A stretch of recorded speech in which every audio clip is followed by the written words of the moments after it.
we've heard a great deal about the doctor-patient relationship, this hallowed relationship, this special, historic relationship where a patient relies on a doctor's best medical judgment, where a doctor is assumed and is entrusted to provide the best medical care to do no harm to his patient.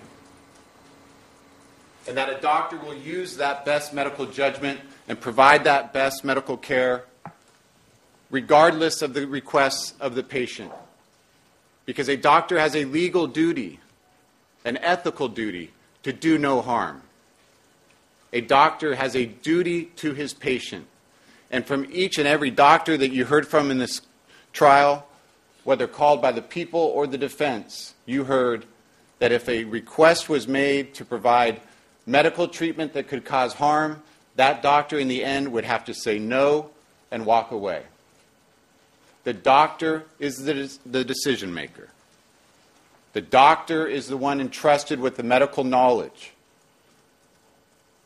The doctor is the one in the relationship who at the end of the day makes the decision as to what is proper medical care and what is in the well-being of the patient.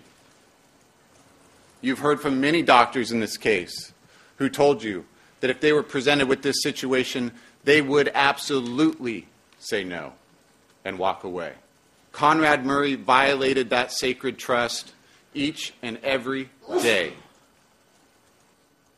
But Conrad Murray corrupted that relationship, and for that, Michael Jackson paid with his life.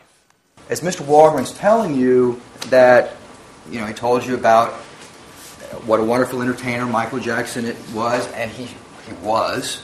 We all know that. And about how hard this is on his family. Of course it was. And how bad a doctor Dr. Murray was. And he tells you how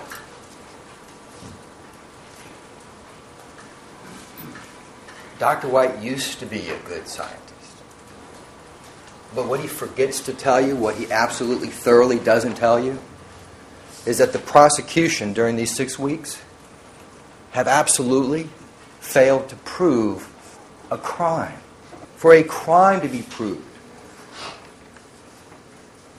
you also have to show that Dr. Murray, the prosecution has to show that Dr. Murray actually killed Michael Jackson. And during his argument, the only thing he addressed to even get close to that, and I'm going to explain why in a bit, was baggy pants. And they absolutely refuse to accept the most obvious and reasonable explanation for all of this. That Dr. Murray actually gave Michael Jackson exactly what he said he did. And the reason they refuse to accept it is because they won't tell you what they really want. They want you to convict Dr. Murray for the actions of Michael Jackson. They just don't want to tell you that.